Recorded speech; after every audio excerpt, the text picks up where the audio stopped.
नीचे उतर नीचे उतर बस बस रन चलो लेट आए तो अरे हमारे फोन रखा बस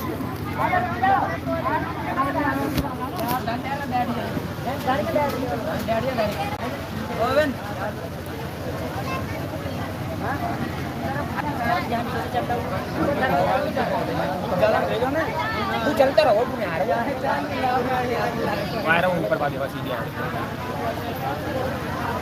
बैठ या बैठ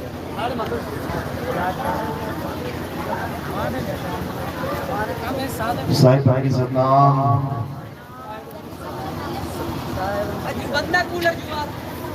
तो आज परमपिता परमात्मा की अपार कृपा से बंदी छोड़ की अपार कृपा से कासगंज में ये मूल ज्ञान का सत्संग आयोजित किया जा रहा है। बहुत बड़े भाग होते हैं उन जीवों के जो अपने जीवन काल में एक बार भी इस मूल ज्ञान के सत्संग को सुन पाते हैं और उससे भी बड़ा भाग होता है उन जीवों के जो इस ज्ञान को थोड़ा सा भी समझ पाते हैं। आवाज आ रही है। ये ज्ञान केवल उन्हीं के समझ में आता है जो पूरे विवेक के द्वारा एक एक बात को समझते हैं, चिंतन मनन करते हैं। ये ज्ञान उनको समझ में आता है जिन पर मालिक कृपा करते हैं और जिसमें परमात्मा की कृपा नहीं है वो सारी उम्र भी ये ज्ञान सुनता रहे तब भी उसके समझ में नहीं आने वाला। ये ज्ञान ही ऐसा है, ये बहुत अटपटा ज्ञान है। इसलिए कहते हैं अटपट ज्ञान कबीर का, ये झटपट लखा ना जाए और जो इसको झटपट लखे तो सब खटपट मिट जाए। यानी ये वो ज्ञान नहीं है कि आओ मंदिर में पूजा कर लो, पाठ कर लो, आओ गंगा जमुना स्नान कर लो, आओ मस्जिद में नमाज पढ़ लो, आओ चर्च में प्रेयर कर लो, आओ गुरुद्वारे में नाम जप लो, पाठ कर लो। ये वो ज्ञान नहीं है।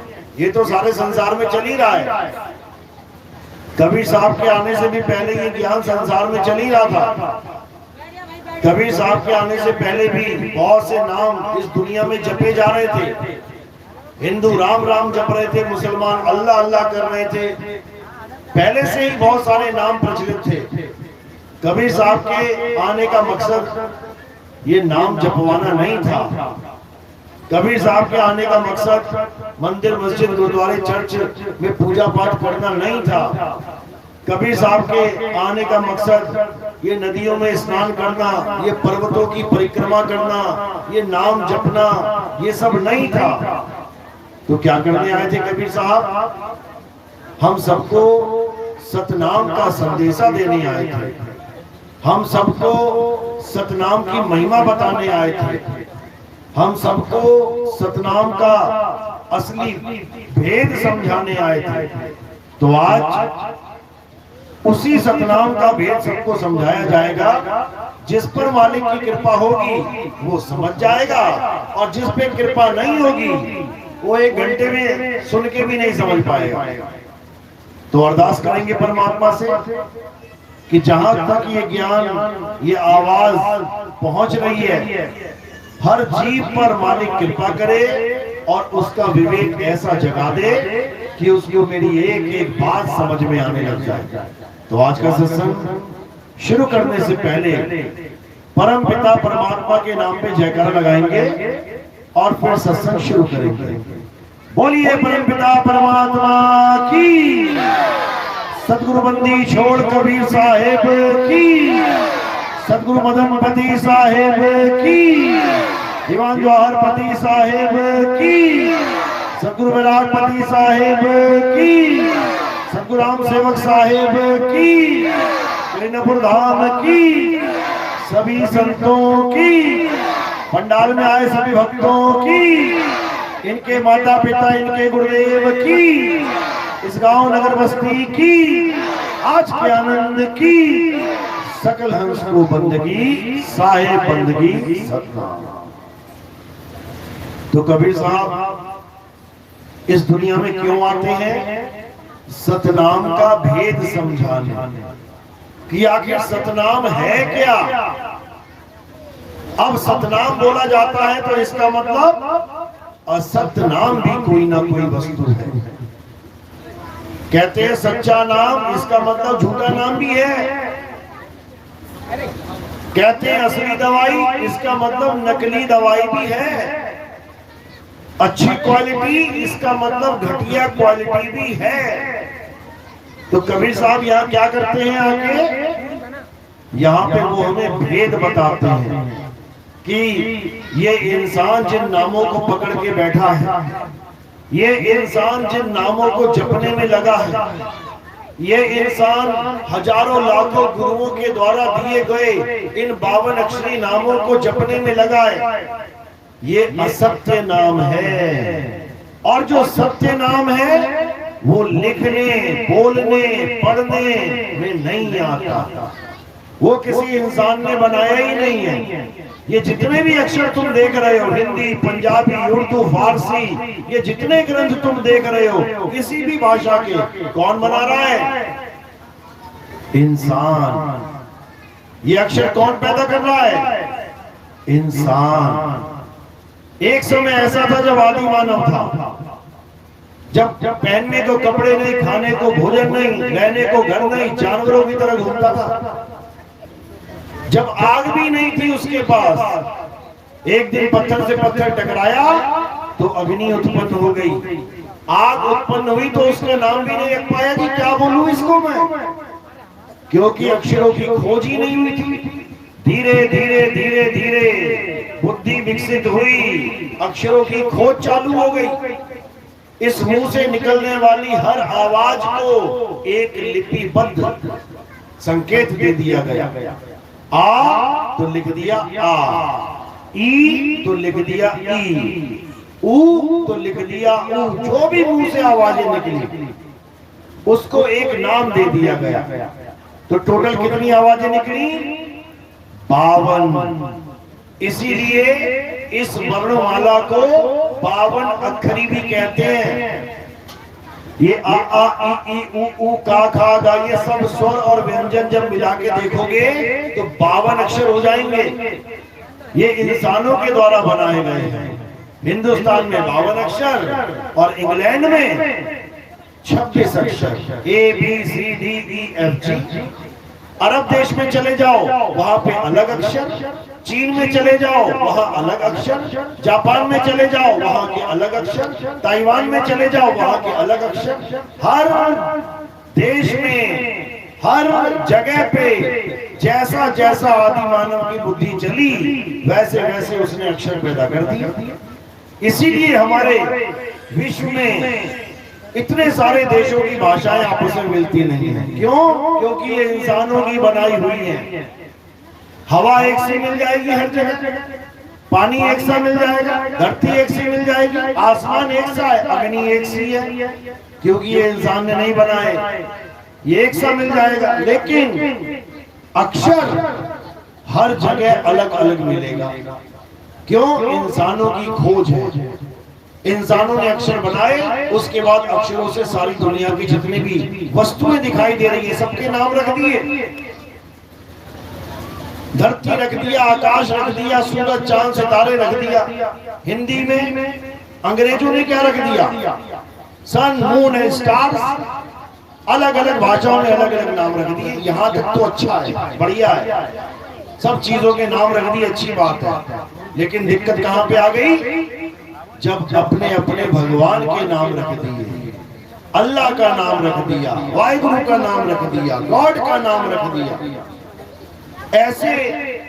ऐसी वस्तु का नाम रख दिया जो दिखती नहीं है।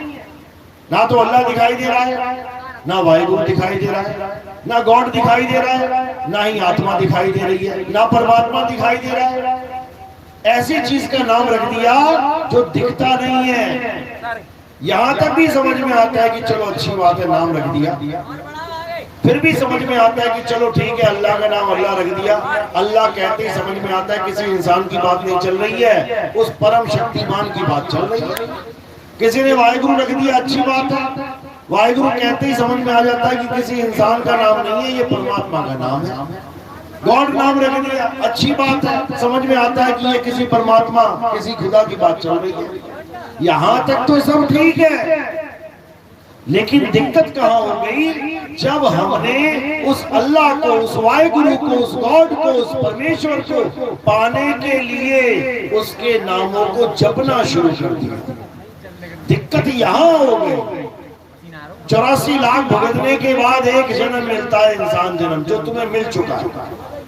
अब ये इंसान जन्म मिला है अल्लाह वाहिगुरु गॉड परमेश्वर को पाने के लिए।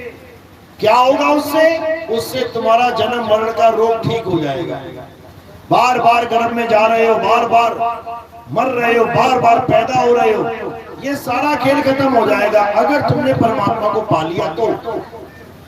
लेकिन उस एक मौके में भी तुम चूक जाते हो। कैसे? तुम गलती से परमात्मा को ढूंढने की जगह परमात्मा का नाम जपने लग जाते हो। बस ये एक गलती है जो सारे संसार में फैली हुई है। इसी गलती को ठीक कर देना है, एक एक जीव को परमात्मा मिल जाएगा। बस यही सबसे बड़ी गलती है, यही सबसे बड़ा जाल है। कौन सा? नाम जाप का। जो लोग परमात्मा को पाने के लिए नाम जपते हैं वो कभी परमात्मा को नहीं पा सकते। परमात्मा जपने की चीज ही नहीं है, परमात्मा ढूंढने की चीज है। कबीर साहब कहते हैं, मोको कहां ढूंढे रे बंदे, मैं तो तेरे पास में, बिल्कुल पास में। वो हमारे बिल्कुल पास में है, लेकिन हमें उसका ज्ञान ही नहीं है। तो क्या करते हैं हम नाम जपने में लग जाते हैं। जिसको राम जी से प्यार है, राम को पाना चाहता है, वो जपने लग जाता है राम राम राम राम राम राम। जिसे अल्लाह से प्यार है वो जपने लग जाता है अल्लाह अल्लाह अल्लाह। जिसे वाहिगुरु से प्यार है वो जपने लग जाता है वाहिगुरु वाहिगुरु वाहिगुरु वाहिगुरु। बस यही अज्ञान है। हमें प्यास लगी है, पानी चाहिए। पानी के तमाम नाम हैं, जल, वाटर, नीर, तोय, पानी, 5 तो यही है। बाकी जितने देश उतने नाम। लेकिन कौन सा नाम जपूं मेरी प्यास मिट जाए? क्या मुझे पानी पानी जपना है? क्या मुझे वाटर वाटर जपना है? क्या मुझे नीर नीर, तोय तोय, जल जल जपना है? कौन सा नाम जप के मेरी प्यास खत्म होगी? बताओ। मैं सारी उम्र भी जपता रहूं तो क्या मेरी प्यास मिट जाएगी? कभी नहीं मिटेगी। कारण क्या है? क्योंकि मैं पानी को ढूंढ के पीने की जगह पानी का नाम जपने लगा। यही दिक्कत है, यही है अज्ञान। इसी अज्ञान को खत्म करने के लिए कबीर साहब इस संसार में आते हैं। क्या कहते हैं? अरे 52 अक्षर जीव आधारा, आदि अक्षर जीव्या से न्यारा। अरे वाही को सत सिमरन कहिए और सिमर सिमर नर उतरो पारा। कहते 52 अक्षर जीव आधारा, यानी जितने भी तुम नाम जप रहे हो भगवानों के, क्यों जप पा रहे हो पता है? केवल इस जुबान की वजह से। अगर इंसान का पूरा शरीर वैसा ही है जैसा हमारा है, केवल जुबान ना हो, केवल जीभ ना हो, तो बताओ कौन सा नाम जपोगे? कौन सा नाम रखोगे? अरे तुम्हारा नाम नहीं रख पाओगे, तुम्हारे बच्चों का नाम नहीं रख पाओगे, किसी का नाम नहीं रख पाओगे। ये जितने नाम सब हमारे जीवन में हैं केवल इस जीभ की वजह से है।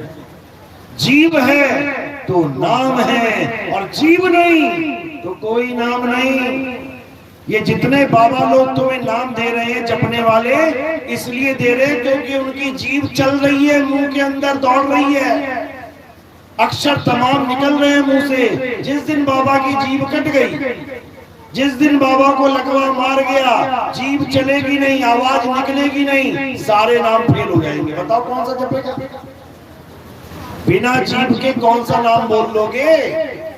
ये इंसान नामों में फंस गया है इस जीव के कारण। इसलिए साहिब ने क्या बोला, होठ कंठ लागे नहीं और जीवा नहीं उच्चार, गुप्त वस्तु जो लखे सो निज हंस हमार।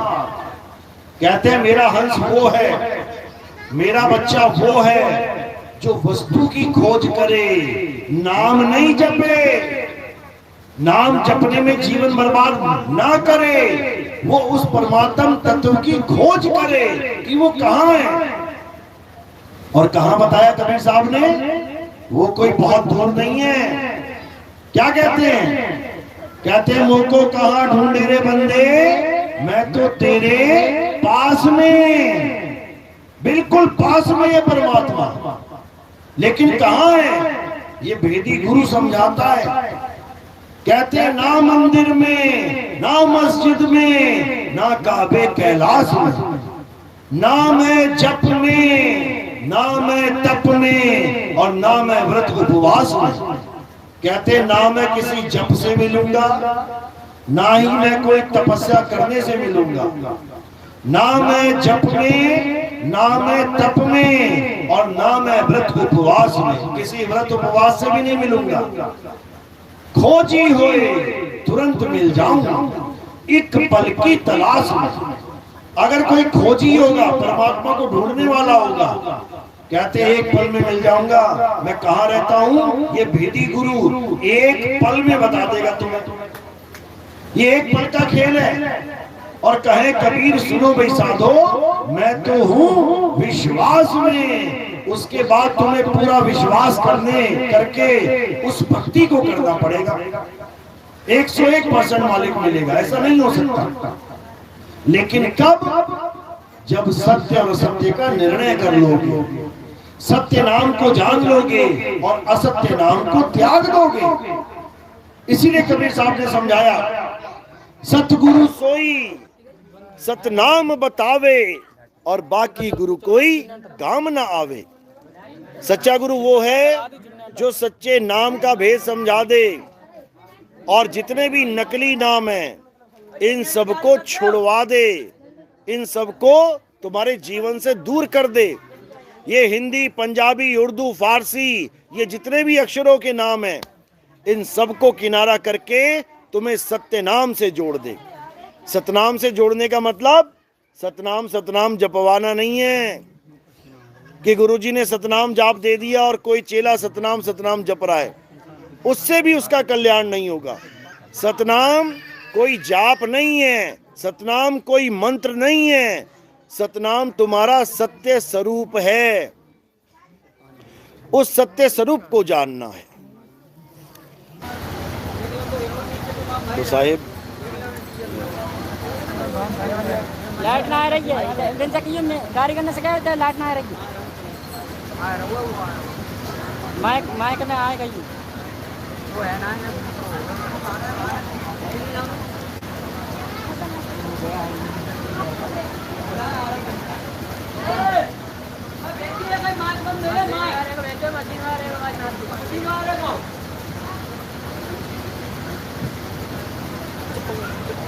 जान रही तुझे ऊपर और कितना जा रही है, और जा रही है इसकी आई ना रही से ऊपर जा रही है ना, इसको नीचे करो ऊपर वाले को। ये सही है। अरे ऊपर से नीचे से ऊपर रखो ना, बस नीचे करना अभी मैं कह रहा हूँ जाएगी।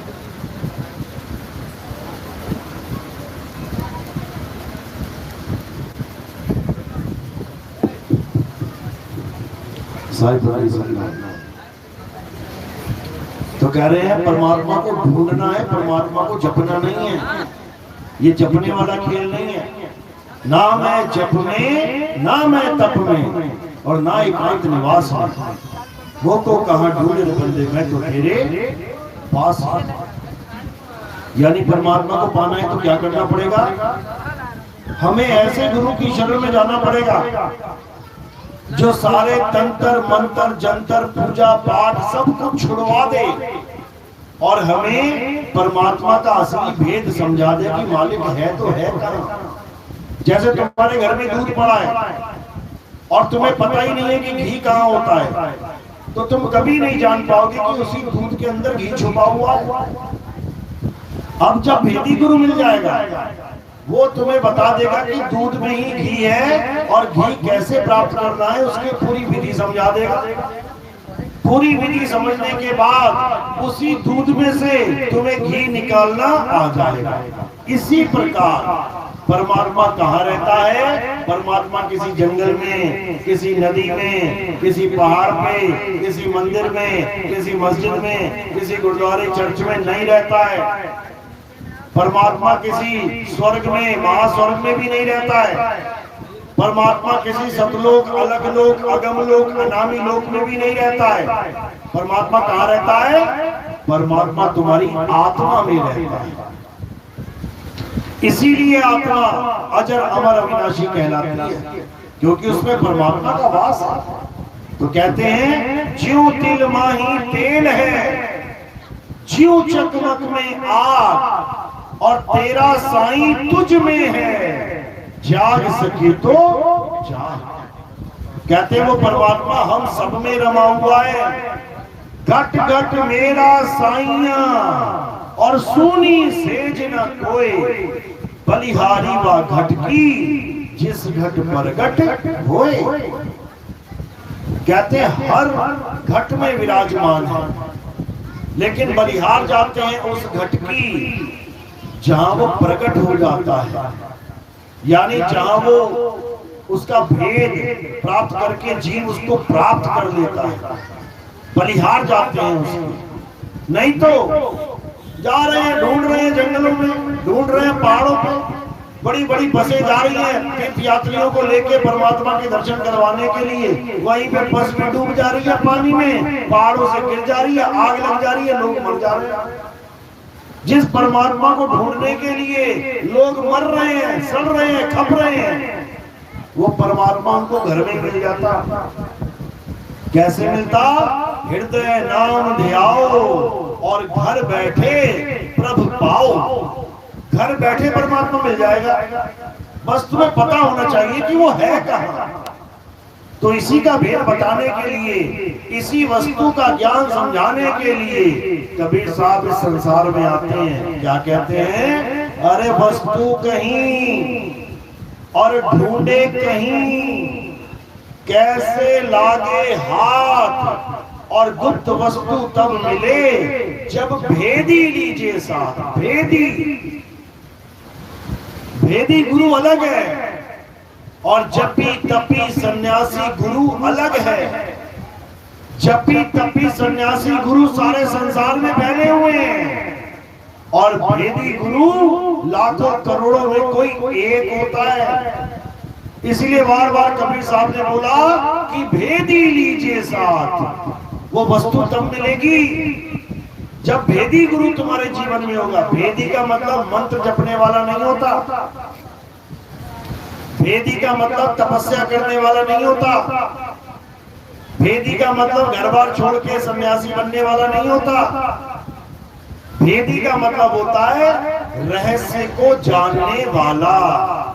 जो भेद यानी रहस्य को जानता है वही भेदी गुरु है। वही बता सकता है कि परमात्मा कैसे मिलेगा और उसका स्वरूप क्या है। वरना ये जपी तपी सन्यासी पूरा जीवन बर्बाद करके चले जाते हैं। इसलिए कबीर साहब ने बार बार जपी तपी सन्यासियों से बचने की गुहार लगाई। कहते हैं कि मंत्र देने वाले, ये तंत्र विद्या सिखाने वाले, ये नदियों में नहलाने वाले, ये पर्वतों की परिक्रमा लगाने वाले, ये खुद तो दोजख में जाएंगे, ये तुम्हें भी ले जाएंगे। कितना मना किया कबीर साहब ने, हर जगह समझाने की कोशिश करी।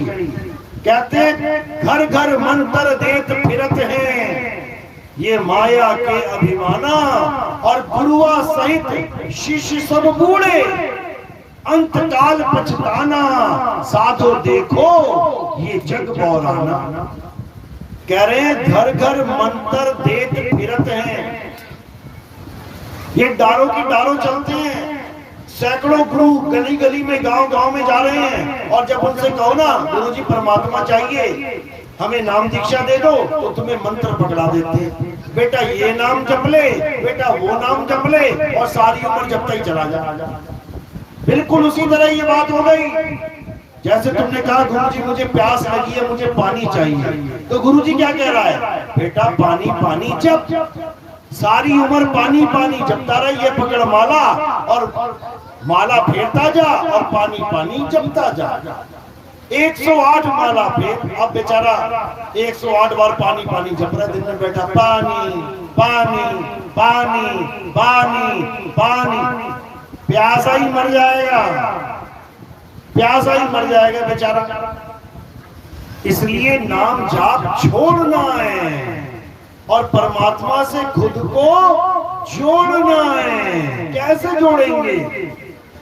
गरीबदास जी महाराज समझा रहे हैं, 52 अक्षर लेख, यानी इंसानों के द्वारा जो 52 अक्षर बनाए जा चुके हैं, ये एक लेख है, लेख। जैसे इस फ्लैक्स बोर्ड पे क्या लिखा है, लेख लिखा है, हिंदी भाषा का, पंजाबी भाषा का, उर्दू भाषा का, इन भाषाओं में लिखने वाले अक्षरों को लेख कहते हैं।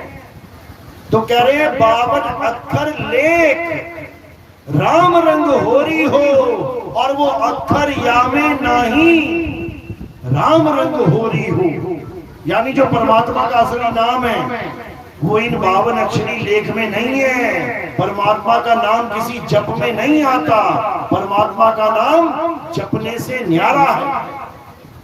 तो कह रहे हैं 52 अक्षर लेख, राम रंग होरी हो, वो अक्षर या में नहीं, राम रंग होरी हो, कागज कलम कलेश, राम रंग होरी हो, वो रहा शेष का शीश, राम रंग होरी हो।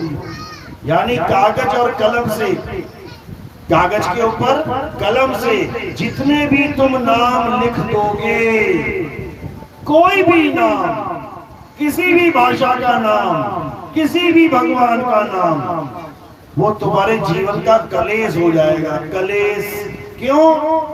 क्योंकि तुम उस नाम को जपते जपते जपते जपते एक दिन प्राण त्याग कर दोगे, लेकिन जपने से वो कभी मिलने वाला है ही नहीं। तो क्या कह रहे हैं कबीर साहब कि सोई गुरु पूरा कहावे, जो 2 अक्षर का भेद बतावे, एक छुड़ावे एक लखावे, तब प्राणी निज घर को जावे। जब मदन साहब को कबीर साहब मिले तो उन्होंने ये भेद समझाया उनको कि 52 अक्षर क्या है मदन समझ ले, और आदि अक्षर क्या है मदन समझ ले। 52 अक्षर जीव आधारा और आदि अक्षर जीव्या से न्यारा। यानी सारे 52 अक्षर जीव से बोले जाते हैं, हाथ से लिखे जाते हैं, कान से सुने जाते हैं, लेकिन जो परमात्मा का असली नाम है, आदि नाम है, वो अलेख है, लिखने में नहीं आता, वो अनाम है, उसका कोई नाम नहीं है, वो अबोल है, वो बोलने में नहीं आता, वो नी अक्षर है, अक्षरों में नहीं आता। इतना समझा समझा के गए, लेकिन किसी के समझ में नहीं आ रहा।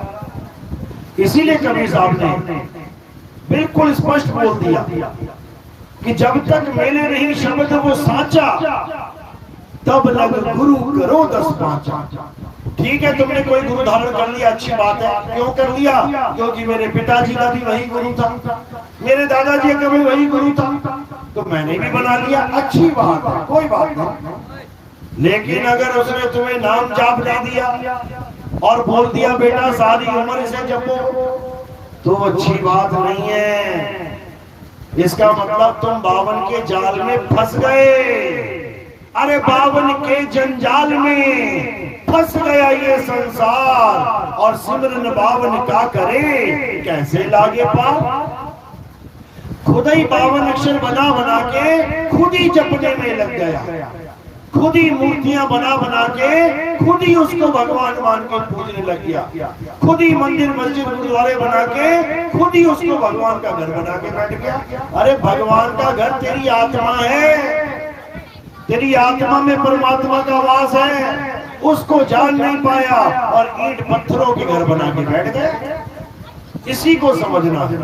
तो क्या कहते हैं, जल में मीन प्यासी मोहे देखत आवे हासी, आत्म ज्ञान बिना नर भटके, और कभी काबा कभी काशी। यानी जल में मीन प्यासी, जल बिल्कुल पास है मछली के, लेकिन उसको मिल ही नहीं रहा है। मोहे सुन सुने आवे हासी, आत्म ज्ञान बिना नर भटके। कौन कौन से ज्ञान है? एक आत्म ज्ञान है, एक मंत्र ज्ञान है, एक जप तप ज्ञान है, एक पूजा पाठ का ज्ञान है, एक व्रत का ज्ञान है, एक परिक्रमा का ज्ञान है, एक स्नान करने का ज्ञान है। ये सब ज्ञान ही ज्ञान है, लेकिन हमें कौन सा चाहिए? आत्म ज्ञान। आत्म ज्ञान यानी मुझे आत्मा का ज्ञान हो जाए। आत्मा यानी एक ऐसी ताकत, एक ऐसी वस्तु जिसकी वजह से हमारी काया चल रही है। ये शरीर क्यों चल रहा है? आत्मा की वजह से। ये पंखा क्यों चल रहा है? करंट की वजह से। जैसे पंखा करंट से चल रहा है, करंट आया तो पंखा घूमा, करंट गया तो पंखा रुक गया। इसी प्रकार ये शरीर कैसे चल रहा है? आत्मा आई तो ये चल रहा है, आत्मा गई तो ये रुक जा रहा है। कौन सी आत्मा? जीवात्मा। हमारे शरीरों में कौन विराजमान है? जीवात्मा। हर शरीर में कौन बैठा है? जीवात्मा। ये आई है मां के गर्भ से होती हुई, तभी बच्चा पैदा होकर रो रहा है तो क्या कह रहे हैं? बच्चा जीवित है। जीवित का मतलब क्या है? जीव इतः, जीवित यानी जीव है तो रो रहा है। और बच्चा नहीं रोया, पड़ी हुई है लाश, तो क्या है? निर्जीव, यानी इसमें जीव नहीं है। तो शरीरों को जीवित कौन करता है? जीव। अभी तुम्हारे अंदर जीव बैठा हुआ है, इसलिए शरीर हिल रहा है, डुल रहा है, खा रहा है, पी रहा है। और जैसे ये जीव निकल जाएगा शरीर से, ये पूरा शरीर मिट्टी की तरह गिर पड़ेगा नीचे। ये मिट्टी में मिल जाएगा। ये 5 तत्वों का शरीर खड़ा खड़ा गिर जाएगा। अगर जीव इस शरीर को छोड़ दे तो ये शरीर जीव चलाता है। और किसकी ताकत से चलाता है? आत्मा की ताकत से। ये अचल आत्मा की ताकत लेके इस शरीर को चलाता है। इसलिए आत्मा सबका करता धरता है। बिना आत्मा के, यानी बिना अचल आत्मा के, यानी बिना परमात्मा के किसी का काम बनने वाला नहीं है, कोई चलने फिरने वाला नहीं है। अब ये आत्मा कहाँ है? सबके पास है, सबके पास। आत्मा का नाम सुना है सबने? किस किसने सुना? हाथ खड़ा करो। सबने सुना है आत्मा का नाम? अपनी अपनी आत्मा लेके आए हो साथ में? घर तो नहीं छूट गई किसी की? देखो हाथ लगा के चेक करो, छूट गई हो क्या पता। सबके पास आत्मा है, एक भी ऐसा नहीं है जिसके पास आत्मा नहीं है। लेकिन अगर अभी पूछा जाए कि आत्मा कैसी होती है, देखा कभी? कैसी होती है आत्मा? लाल रंग की, पीले रंग की, गुलाबी रंग की, हरी नीली, लंबी चौड़ी, मोटी नाटी, कैसी होती है? ठंडी गरम कैसी होती है? गोल चौकोर त्रिकोण षटकोण कैसी होती है? कोई ज्ञान नहीं है। 24 घंटे आत्मा के सारे चलते हो, लेकिन आत्मा का कोई ज्ञान ही नहीं है। मंत्रों का ज्ञान है, बाबा ने मुझे ये नाम दिए, मैं तो ये जपूंगी, Ram Ram Ram, Radhe Radhe Radhe, Allah Allah Allah, Waheguru Waheguru Waheguru, God God God, hallelujah hallelujah. ये सारे नाम आत्मा के द्वारा ही पैदा हो रहे हैं। आत्मा है तो मुंह से निकल रहा है राम, आत्मा है तो मुंह से निकल रहा है अल्लाह, आत्मा है तो मुंह से निकल रहा है वाहिगुरु, और आत्मा है तो मुंह से निकल रहा है गॉड। तो किसकी वजह से निकल रही है नाम? आत्मा की वजह से। किसकी वजह से हम मंदिर मस्जिद गुरुद्वारे जा रहे हैं? आत्मा की वजह से। अगर आत्मा ने रास्ते में ही शरीर छोड़ दिया तो वो थाली वो नाली में गिरेगी। जो भगवान की पूजा के लिए जा रहे हो वो थाली भी गिरेगी और नाली में गिरेगी और तुम पड़े हुए वहां पे लाश की तरह। तो कौन है जो तुम्हें मंदिर तक पहुंचा रहा है? कौन है जो मंदिर से वापस घर लेके आ रहा है? आत्मा। ये आत्मा है जिसके सारे तुम जयकारे लगा रहे हो। बोलिए सच्चिदानंद भगवान की। ये जयकारे किसकी वजह से लगे? आत्मा की वजह से। अगर आत्मा शरीर छोड़ दे तो सारे जय जय बोलेंगे और वो लहला पड़ा होगा नीचे, उठ भी ना पाएगा, बोल भी ना पाएगा। तो ये सारे नाम, ये सारे जयकारे आत्मा की वजह से लग रहे हैं। हम शब्दों को पकड़ के बैठ गए, हम जयकारों को पकड़ के बैठ गए, हम वाणी को पकड़ के बैठ गए, हम अक्षरों को पकड़ के बैठ गए, हम भगवान के निकलने वाले इन नामों को पकड़ के बैठ गए। लेकिन जिसकी वजह से निकल रहे हैं उसको नहीं जान पाए, उसे आत्मा कहते हैं। और कबीर साहब इस संसार में क्या देने आते हैं?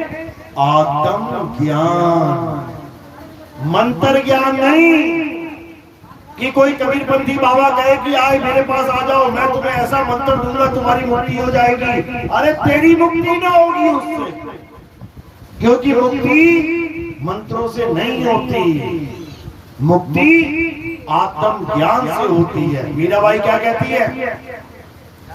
कहती है पायो जी में नाम रतन धन पायो। मैंने नाम रतन पाया। रतन यानी हीरे जवाहरात पन्ने, ये क्या है? रतन है ये। हीरा हीरा नहीं जपा, हीरा पाया है। लाल लाल नहीं जपा, लाल पाया है। पन्ना पन्ना नहीं जपा, पन्ना पाया है। पायो जी में नाम रतन धन पायो, वस्तु अमोलक दी मेरे सतगुरु। मेरे सतगुरु ने मुझे नाम नहीं दिया जपने के लिए, मेरे सतगुरु ने मुझे वस्तु दी है। जिस वस्तु के लिए कबीर साहब कह रहे हैं कि वस्तु कहीं ढूंढे कहीं कैसे लागे हाथ, और गुप्त वस्तु तब मिले भेदी लीजिए साथ। तो मीराबाई का भेदी गुरु कौन था? कौन थे? सतगुरु रविदास जी महाराज। सतगुरु रविदास जी महाराज भेदी गुरु थे। तो उन्होंने मीराबाई को भेद बता दिया। किस चीज का भेद बता दिया? उस अनमोलक वस्तु का। और वो अनमोलक वस्तु कहां थी? वो मीराबाई के पास ही थी। लेकिन मीराबाई को उस अनमोलक वस्तु का ज्ञान नहीं था। मीराबाई पत्थर की मूर्ति लेके घूमती थी। किसकी मूर्ति? शंकर जी की या ब्रह्मा जी की? कृष्ण जी की। कृष्ण जी की। मेरे तो प्रभु गिरधर नागर। कृष्ण जी की मूर्ति लेके घूमती थी। रविदास जी महाराज ने बुला लिया, इधर आ जा बेटा, तू जिस भगवान को पकड़ के घूम रही है, जब तेरे प्राण निकल जाएंगे ये भगवान तेरे हाथों से छूट जाएगा। ऐसा भगवान ढूंढ जिसको तू नहीं वो तुझे पकड़ ले, उसके बाद वो छोड़ेगा नहीं। बात समझ में आ गई? मूर्ति छूट गई और उस वस्तु का ज्ञान प्राप्त हो गया जिसे आत्म तत्व कहते हैं। तो क्या बोली मीराबाई? पायो जी में नाम रतन धन पायो, अरे वस्तु अमोलक दी मेरे सतगुरु। यानी मेरे सतगुरु ने मुझे आत्मा रूपी अनमोलक वस्तु का ज्ञान बता दिया। अब मुझे आत्म ज्ञान हो गया। अब मुझे समझ में आ गया कि ये मूर्तियां भी हम ही बना रहे हैं, मंदिर भी हम ही बना रहे हैं, मंत्र भी हम ही बना रहे हैं, अक्षर भी हम ही बना रहे हैं, ग्रंथ भी हम ही लिख रहे हैं, ये सारे तीर्थ स्थान भी हम ही बना रहे हैं, ये सब हम ही बना रहे हैं। जहाँ बाबा बैठ के भक्ति कर ले वही तीर्थ स्थान बन जाता है। तीर्थ स्थान का मतलब कोई अलग से नहीं है। तीर्थ स्थान क्या है? जहां कोई बैठ के भक्ति करे वही तीर्थ है। तो किसने बनाया उस आम जगह को तीर्थ स्थान? एक इंसान ने। वो बैठा वहां पे, उसने भक्ति करी तो तीर्थ बन गया। समझो, यानी इस आत्मा के द्वारा ही जो कुछ किया जा रहा है उसी को सब मान के बैठे हैं, लेकिन आत्मा को नहीं जान रहे। तो क्या करना है? अब आत्मा को जानना है। और वो आत्मा कहां है? वो सबके पास है, सबके पास। ऐसा नहीं केवल गुरु जी के पास है, वो चेला जी के भी पास है। समझो। तो क्या कह रहे हैं कि उस परम सत्य को जानो जो अजन्मा है, नित्य है, शाश्वत है। शरीरों की पूजा मत करो, शरीरों से मोह मत रखो। शरीर नाशवान है, पैदा होते हैं, मर जाते हैं, लेकिन आत्मा अजन्मा है, अविनाशी है। कहां लिखा है? गीता में। क्या कहते हैं कृष्ण जी? हे अर्जुन, नैनम छिन्दन्ति शस्त्राणि नैनम दहति पावका न चैनम क्रोधम तापे न शोषति मारुता। हे अर्जुन, इस आत्मा को ना तो कोई शस्त्र काट सकता है, ना अग्नि जला सकती है, ना वायु सुखा सकती है, ना जल भिगो सकता है। किसकी बात चल रही है? आत्मा की। तो आत्मा की बात क्यों कर रहे हैं? ये बोले कि मेरी पूजा कर अर्जुन, ये बोले मेरे मंदिर में जा अर्जुन, ये बोले मेरा नाम जप अर्जुन। ये क्या बता रहे हैं कि आत्मा को कोई काट नहीं सकता, मार नहीं सकता, उससे हमें क्या फायदा? अरे यही ज्ञान समझना है, इसी आत्म तत्व को जानना है, जिसे कोई काट नहीं सकता, जला नहीं सकता, मार नहीं सकता। वो आत्मा ही सत्य है। और क्या करना है इस जीवन में आके? मनुष्य चोले में आके हमारा असली कर्तव्य क्या है? ये पूजा पाठ हवन यज्ञ नहीं, आत्मा में रमण करना। अध्याय 3 17वां श्लोक पढ़ दो घर जाके। अध्याय 3 17वां श्लोक क्या कहते हैं? हे अर्जुन, जो अपनी आत्मा में रमण करते हैं, जो अपनी आत्मा में तृप्त हैं, जो अपनी आत्मा में संतुष्ट हैं, उनके लिए कोई धार्मिक कर्म कर्तव्य लागू ही नहीं होता। यानी उसे पूरे जीवन किसी मंदिर, मस्जिद, गुरुद्वारे, चर्च में जाने की जरूरत ही नहीं है। उसे पूजा पाठ हवन यज्ञ करने की जरूरत ही नहीं है। उसे कोई देवी देवता मनाने की जरूरत ही नहीं है। उसे कोई व्रत उपवास रखने की जरूरत ही नहीं है। उसे किसी नदी में स्नान करना या किसी पर्वत की परिक्रमा करने की जरूरत ही नहीं है। बस क्या करे? आत्मा में रमण करना सीखे। अब ये कौन सिखाएगा? इसके बारे में भी बता रखा है। क्या कहते हैं? अध्याय 4 34वां श्लोक। हे अर्जुन, जिस सत्य की मैं बात बता रहा हूं, जिस आत्म तत्व की मैं महिमा गा रहा हूं, उसे प्राप्त करने के लिए तुम कहां जाओ? तुम तत्वदर्शी संत की शरण में जाओ। अब ये तत्वदर्शी संत क्या होता है? पहले ये जानना पड़ेगा। तो तत्वदर्शी का मतलब क्या होता है? जो तत्व का दर्शन करवा दे उसे तत्वदर्शी संत कहते हैं। और जो नाम जपवाए उसे जपी कहते हैं। जो तपस्या करवाए उसे तपी कहते हैं। जो घर बार छुड़वाए उसे सन्यासी कहते हैं। तो कृष्ण जी ने जपी तपी सन्यासी के पास जाने की बात नहीं करी, उन्होंने तत्वदर्शी संत की शरण में जाने की बात करी। तत्वदर्शी संत कौन से तत्व का ज्ञान देता है? परम तत्व का, परम तत्व, आत्म तत्व का, जो ना तो कभी जन्मता है ना कभी मरता है, ना ही वो कभी बदलता है, वो सदा एक रस रहता है। इसी परम तत्व को पाने का संदेश कबीर साहब देते हैं। नाम छुड़वाते हैं, और आत्मदेव का लखाव करवाते हैं तो क्या कहते हैं, श्वासा की कर सिमरनी और कर अजपा का जाप, परम तत्व का ध्यान धर, सो हम आपे आप।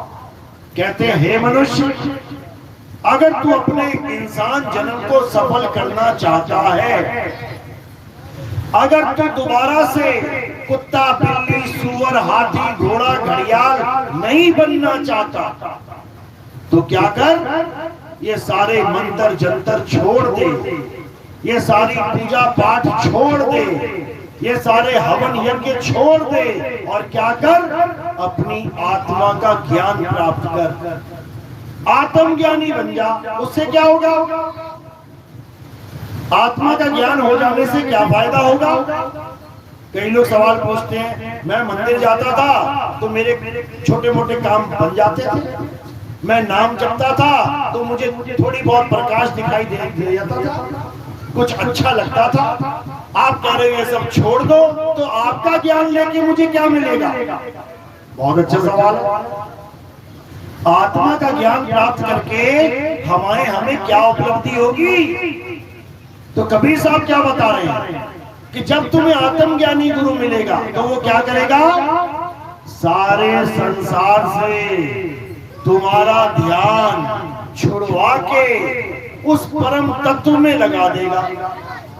यानी तुम संसार में रहोगे तो, परिवार के साथ रहोगे तो, घर में रहोगे तो, लेकिन तुम्हारा ध्यान परमात्मा में लीन रहेगा, उसकी याद में रहेगा और सारे काम करते करते तुम परमात्मा की भक्ति करोगे। 24 घंटे परमात्मा की भक्ति चलेगी। तुम आटा गूंद रहे हो, परमात्मा की भक्ति चल रही है। तुम रोटी बना रहे हो, परमात्मा की भक्ति चल रही है। तुम झाड़ू लगा रहे हो, परमात्मा की भक्ति चल रही है। तुम खेती बाड़ी कर रहे हो, परमात्मा की भक्ति चल रही है। तुम कुछ भी कर रहे हो, परमात्मा की भक्ति चल रही है। तुम्हें अलग से एक दिया जलाने की भी जरूरत नहीं पड़ेगी कि तुम कहो मैं दिया जलाऊं तो ये भक्ति है। ये खत्म, सारे खेल खत्म और 24 घंटे परमात्मा की भक्ति में लीन हो जाओ। तो धीरे धीरे धीरे जब तुम आत्मा का ध्यान करोगे, जब तुम उस परम तत्व का ध्यान करोगे तो क्या होगा, एकदम तुम्हें अनुभव होगा कि तुम आत्मा ही हो। अभी तुम क्या बने बैठे हो, आदमी और औरत। आदमी आदमी हाथ खड़ा करो जरा, सारे आदमी हाथ खड़ा कर दो। ये आदमी है, देख लो अच्छे से, आदमी है। औरतें हाथ खड़ा करो, ये औरतें हैं। अब जो आदमी और औरत है वो पक्का मरेगा एक दिन। क्यों मरेगा, क्योंकि इस दुनिया में आदमी और औरत ही मरते हैं। अभी फोन आएगा, कोई मर गया, कौन मर गया, अरे उसका लड़का मर गया। लड़का क्या था, आदमी। फिर फोन आया, अरे उसकी सास मर गई, सास कौन थी, औरत। कौन मरा, आदमी या औरत। सड़क पे 4 आदमी मारे गए, सड़क पे 4 औरतें मारी गई, आदमी और औरत पक्का मरेगा।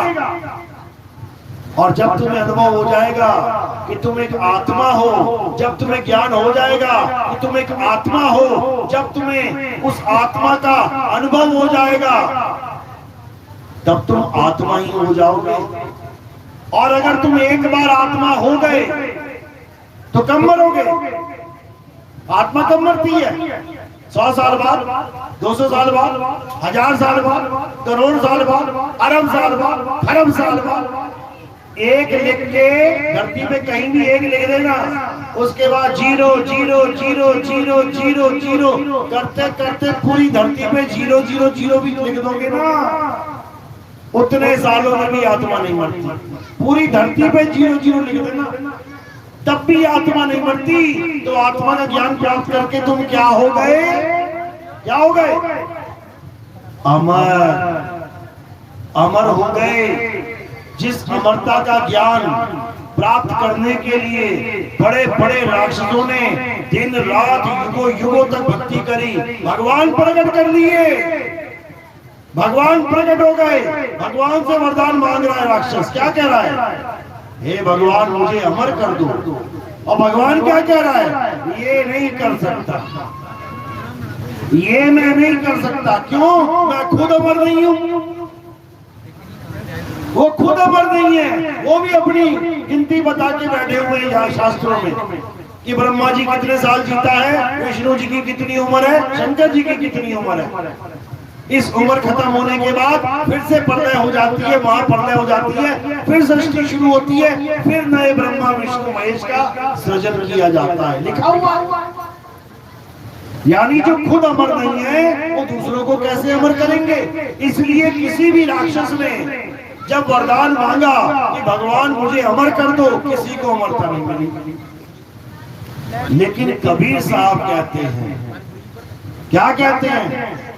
कहते हैं अमर करूं, सतलोक पठाऊं, और ताते बंदी छोड़ कहां। कहते हैं अमर करूं, तुम्हें अमर कर दूंगा मैं। कैसे करूंगा? तुम्हें आत्मा का ज्ञान देके अमर कर दूंगा। तुम्हें, अभी तुम शरीर बने बैठे हो, तुम्हें आत्मा बना दूंगा, तुम्हें आत्म बोध में ला दूंगा, तुम्हें आत्म तत्व लखा दूंगा। उसके बाद तुम आत्मा ही हो जाओगे, और उसके बाद तुम्हारा जन्म मरण का रोग खत्म हो जाएगा। क्यों? क्योंकि आत्मा कभी मरती नहीं, तुम अमर हो गए। ये काल का जाल खत्म, ये शरीरों का जाल खत्म। तो साहिब कह रहे बचना चाहो काल जाल से, तो चीनो शब्द हमारा, और कहे कबीर अमर कर राखूं अमर, जो निज होए हमारा। जो हमारा हो जाएगा, जो पूजा पाठ हवन यज्ञ सब छोड़ के आत्मा में लीन हो जाएगा, वो परम पद को प्राप्त करेगा, वो परम आत्मा के चरणों में लीन हो जाएगा। वो जन्म मरण का खेल खत्म करके सदा सदा के लिए मुक्त हो जाएगा। उसे वापस किसी माँ के गर्भ में आने की जरूरत नहीं पड़ेगी, वरना यहाँ मरे और वहां पड़े। यहाँ जमीन पे मरे पड़े रहोगे, और उसके बाद किसी माँ के गर्भ में उल्टे पड़े रहोगे, टांगे ऊपर सिर नीचे, 9 महीना काटना पड़ेगा, तब जाके दुनिया में आओगे। समझ लो। इसीलिए कबीर साहब कह रहे हैं ये जन्म मरण का रोग खत्म करना है तो क्या करो, अपने असली स्वरूप को जानो, अपने असली स्वरूप को। कह रहे कबीर साहब, जो अपने स्वरूप को नहीं जानते वो गुरु नहीं है, वो गुरुआ है, गुरुआ। एक होता है गुरु जो ज्ञान देता है, जिसे सतगुरु भी कह देंगे, और एक गुरु है जो अज्ञान देता है, उसे गुरुआ कहते हैं, गुरुआ। तो साहिब समझा रहे हैं, गुरुआ तो घर घर फिरे, कौड़ी केर 50, और अपने रूप की खबर नहीं, शिष्य करण की आस। कहते गुरुआ तो घर घर फिरे, जो अपने स्वरूप को नहीं जानता, जो मंत्र जंतर देने में विश्वास रखता है, घर घर जाके मंत्र बांट देता है। कौड़ी केर 50, एक एक कौड़ी में 50-50 गुरु बिक जाते हैं। मंत्र दे दिया, पैसा ले लिया, मंत्र दे दिया, पैसा ले लिया, उनको मतलब ही नहीं है अपने स्वरूप से। तो कह रहे गुरुआ तो घर घर फिरे, कौड़ी केर 50, अपने रूप की खबर नहीं, शिष्य करण की आस।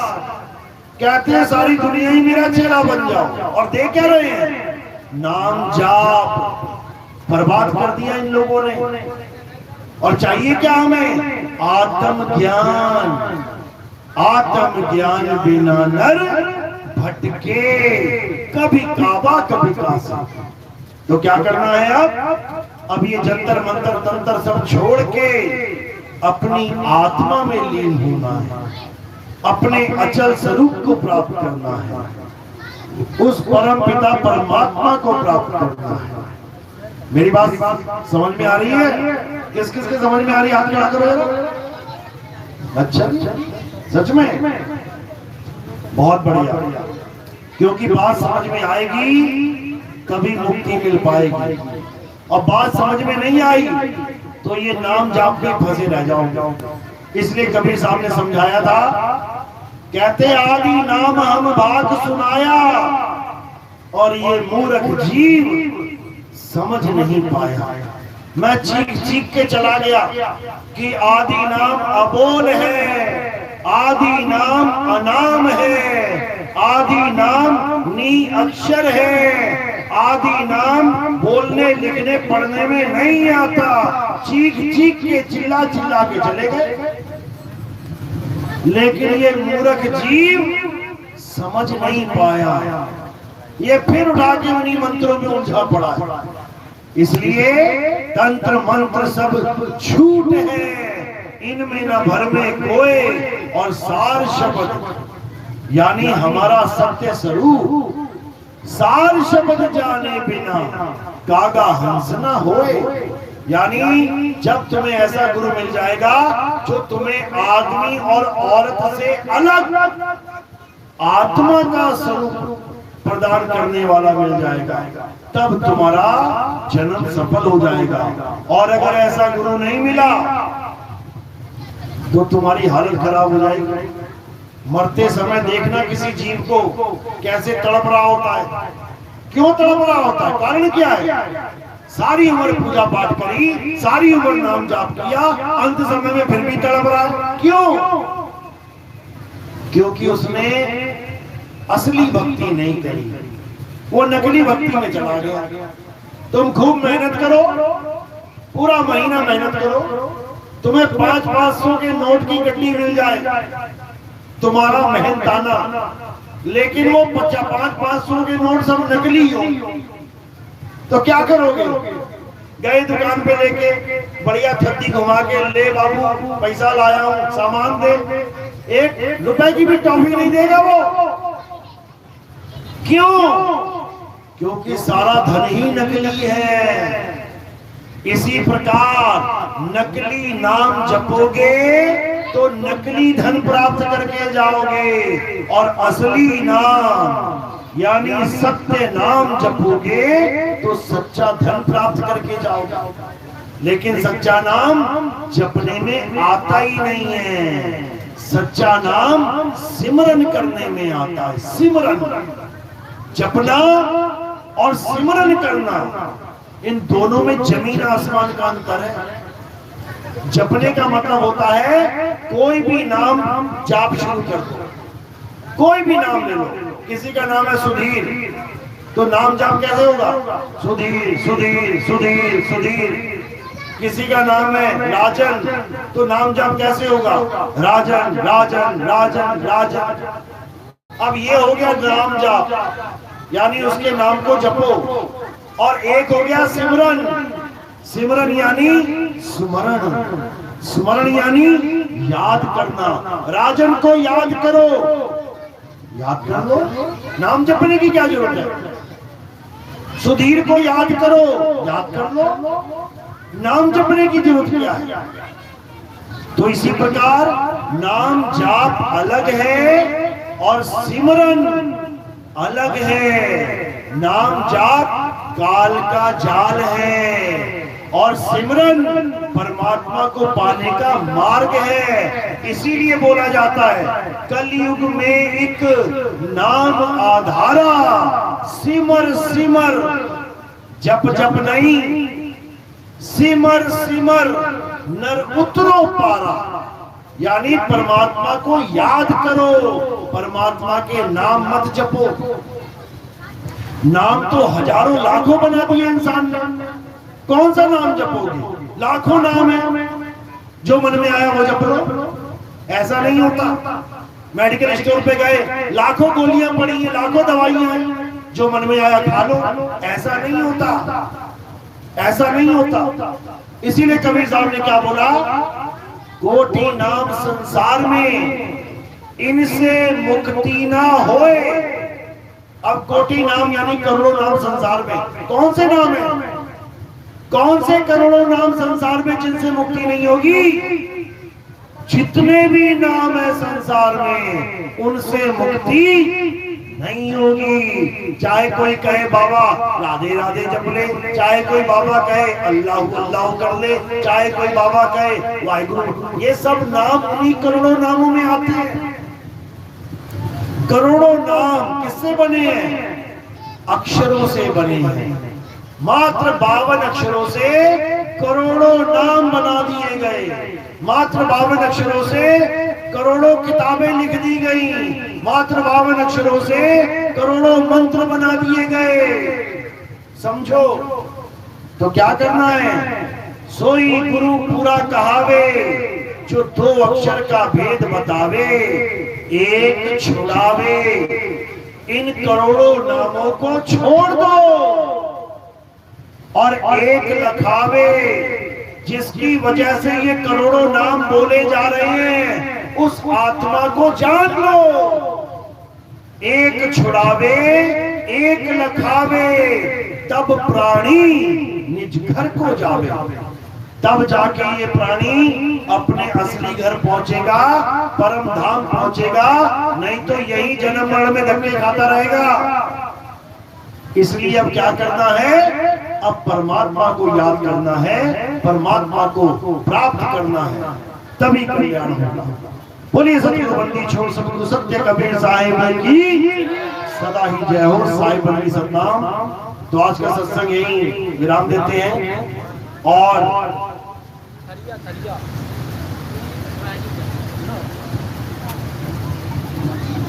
अब आरती का समय है।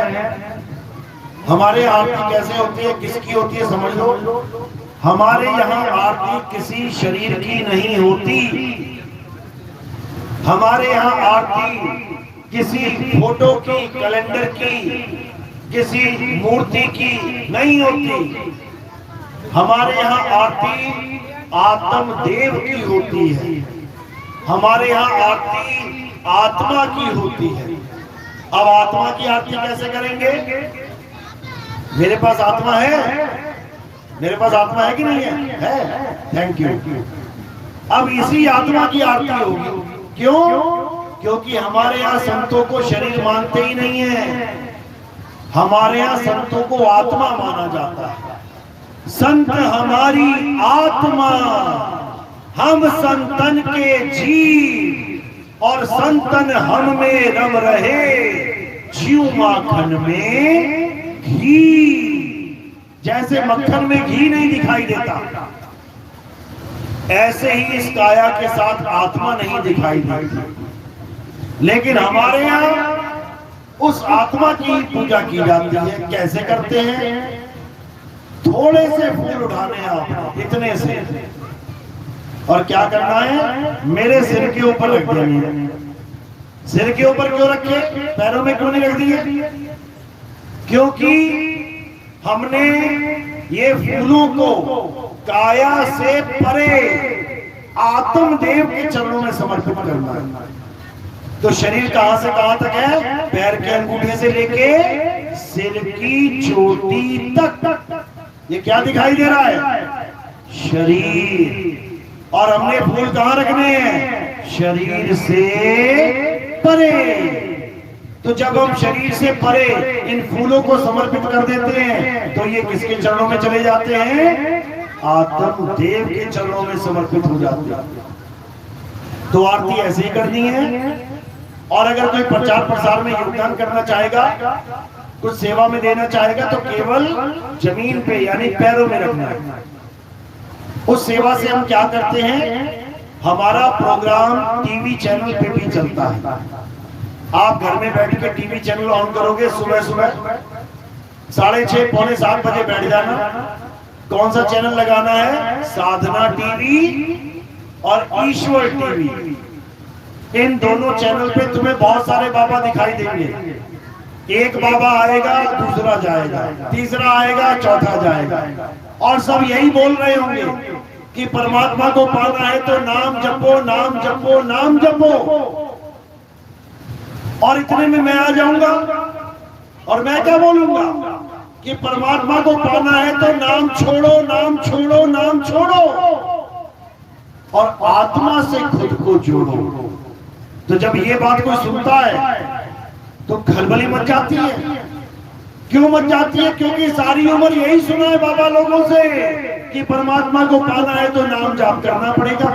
अरे नाम जपाने वाले हजारों पंथ चल रहे हैं, ये नाम छुड़ाने वाला भी पंथ चल रहा है क्या?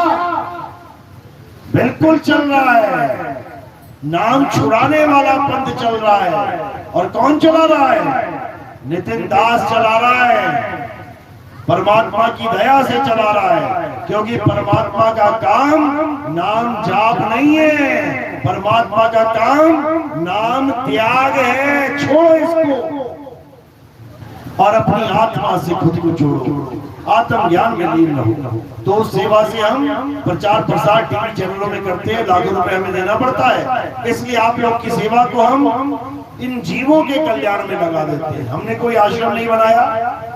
2010 से हम प्रचार कर रहे हैं, 16 साल हो गए, लेकिन आज तक हमने कभी कोई आश्रम नहीं बनाया और ना ही हमने पूरे जीवन भर कोई आश्रम बनाना, क्योंकि हमारा काम आश्रम बनाना है ही नहीं।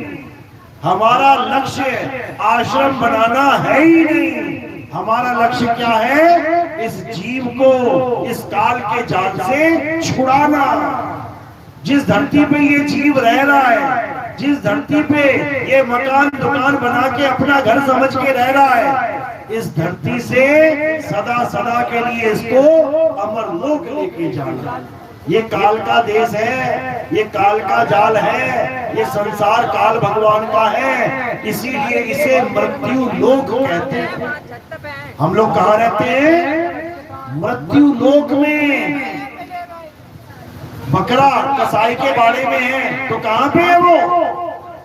मृत्यु लोक में। वहां बकरे की क्या होने वाली है? मृत्यु। उसी को बूचड़ खाना कहते हैं। 1000 बकरा खड़ा है बूचड़ खाने में, क्या होगा उसके साथ? सबकी मौत होगी। इसी प्रकार हम सब खड़े हैं। कहां खड़े हैं? मृत्यु लोक में। ये बूचड़ खाना है, सबका नंबर लगा हुआ है। कोई आज मरेगा, कोई कल मरेगा, कोई परसों मरेगा, रोज मरेगा। बताओ कौन से दिन आदमी नहीं मरता? बता दो जरा, समाप्त होगा वो। कौन से दिन आदमी नहीं मरता? तो मौत कहाँ आती है? बूचड़ खाने में आती है। और इसका मतलब ये नहीं है कि बूचड़ खाने में बकरे को खाने पीने को नहीं मिलेगा। घास भी मिलेगी और पानी भी मिलेगा। कसाई के बाड़े में हरी हरी घास भी मिलेगी। कहो कसाई को दया आ गई तो बढ़िया बढ़िया कोई काजू किशमिश बादाम भी फेंक दे, ले खा ले यार मरने से पहले। पता है ना, जब बकरे की बलि होती क्या होता है? ऐसे ही चढ़ती है माला उसमें, खूब माला चढ़ेंगी, खूब हरा हरा घास खिलाया जाएगा, खूब बादाम किशमिश खिलाए जाएंगे। उसके बाद जय खेल खत्म। इसी प्रकार इन बकरों को भी बहुत कुछ मिल रहा है। इन बकरों को भी काजू बादाम किशमिश मिल रहे हैं। बकरा काजू बादाम खाता हुआ सोच रहा है मैं तो बहुत सुखी हूँ, मैं तो बहुत सुखी हूँ। इन बकरों को बड़े बड़े घर मिल गए हैं, लाखों करोड़ों के। वो तो कह रहा है मैं तो राजा हूँ। ये नहीं पता गर्दन कटने वाली है थोड़े दिनों में। उसी घर में से घसीट के लाके शमशान घाट में जला दिया जाएगा। ये सारे बकरे अपने आप को आजाद समझ रहे हैं, जबकि सबके सब मौत के कटघरे में खड़े हैं। बस अपनी अपनी बारी का इंतजार करो मेरे भाई। लेकिन अगर यहाँ से भागना चाहते हो, अगर इस मृत्यु लोक से सत्य लोक को जाना चाहते हो, जहाँ पर कोई मौत नाम की चीज नहीं है, वहां सब अमर ही अमर है, तो क्या करना है? तो इस सत्संग को समझना है। YouTube चैनल पे लिखना है नितिन दास के सत्संग, कहत कबीर सुनो भाई साधो नितिन दास। बस तुमने इतना लिखना है, तुम्हें सत्संग आने लग जाएंगे। उसको समझते जाओ, समझते जाओ, समझते जाओ, अपने आप सारी बात समझ में आ जाएगी और ये जन्म मरण का रोग खत्म हो जाएगा। ये संसार सागर सदा के लिए खत्म हो जाएगा और तुम अपने परमात्मा के घर चले जाओगे। बोलिए परमपिता परमात्मा की सदा ही क्या हो साहिब बंदगी सत्ता। अब आरती होगी, मैं नीचे बैठ जाऊंगा, इधर एक एक करके आएंगे और मेरे सिर के ऊपर फूल रखेंगे और कोई सेवा में कुछ रखना चाहेगा चरणों में रखना है और धीरे से साइड से निकल जाएंगे, इधर से आते जाएंगे और इधर से जाते जाएंगे। सब लोग एक साइड हो जाना और निकलने का रास्ता बना देना, नहीं तो भगदड़ हो जाएगी। बोलिए बोलिए पिता परमात्मा की सदा साहिब बंदगी सतना। ये बिछा दो, एक चादर निकाल के वहां बिछा।